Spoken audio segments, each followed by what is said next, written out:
took a leading part in the affairs of the Republic, and we have its decrees, records, and dispatches to guide us, as well as his own writings. A mere recapitulation of a few of his transactions with the statesmen and soldiers of his time gives a fair indication of his activities, and supplies the sources from which he drew the experiences and characters which illustrate the Prince. His first mission was in 1499 to Caterina Sforza, my Lady of Forli of the Prince, from whose conduct and fate he drew the moral that it is far better to earn the confidence of the people than to rely on fortresses. This is a very noticeable principle in Machiavelli, and is urged by him in many ways as a matter of vital importance to princes.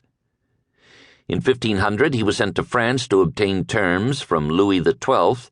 for continuing the war against Pisa. This king it was who, in his conduct of affairs in Italy, committed the 5 capital errors in statecraft, summarized in The Prince, and was consequently driven out. He also, it was, who made the dissolution of his marriage a condition of support to Pope Alexander VI, which leads Machiavelli to refer those who urge that such promises should be kept to what he has written concerning the faith of princes.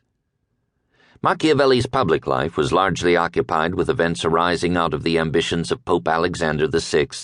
and his son, Cesare Borgia, the Duke Valentino, and these characters fill a large space of The Prince. Machiavelli never hesitates to cite the actions of the Duke for the benefit of usurpers who wish to keep the states they have seized.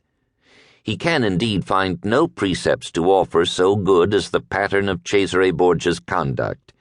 insomuch as Cesare is acclaimed by some critics as the hero of The Prince. Yet in The Prince, the Duke is, in point of fact, cited as a type of the man who rises on the fortune of others and falls with them, who takes every course that might be expected from a prudent man but the course which will save him, who is prepared for all eventualities but the one which happens, and who, when all his abilities fail to carry him through, exclaims that it was not his fault, but an extraordinary and unforeseen fatality. On the death of Pius III in 1503, Machiavelli was sent to Rome to watch the election of his successor, and there he saw Cesare Borgia cheated into allowing the choice of the college to fall on Giuliano delle Rovere, Julius II, who was one of the cardinals that had most reason to fear the Duke. Machiavelli, when commenting on this election, says that he who thinks new favors will cause great personages to forget old injuries deceives himself. Julius did not rest until he had ruined Cesare. It was to Julius II that Machiavelli was sent in 1506, when that pontiff was commencing his enterprise against Bologna, which he brought to a successful issue, as he did many of his other adventures, owing chiefly to his impetuous character. It is in reference to Pope Julius that Machiavelli moralizes on the resemblance between fortune and women, and concludes that it is the bold rather than the cautious man who will win and hold them both. It is impossible to follow here the varying fortunes of the Italian states, which in 1507 were controlled by France, Spain, and Germany, with results that have lasted to our day. We are concerned with those events, and with the 3 great actors in them, so far only as they impinge on the personality of Machiavelli. He had several meetings with Louis XII of France, and his estimate of that monarch's character has already been alluded to.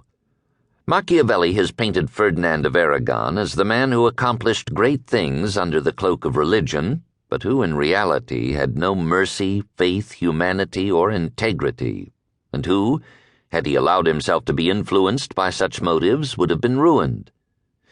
The Emperor Maximilian was one of the most interesting men of the age, and his character has been drawn by many hands, but Machiavelli, who was an envoy at his court in 1507 to 1508,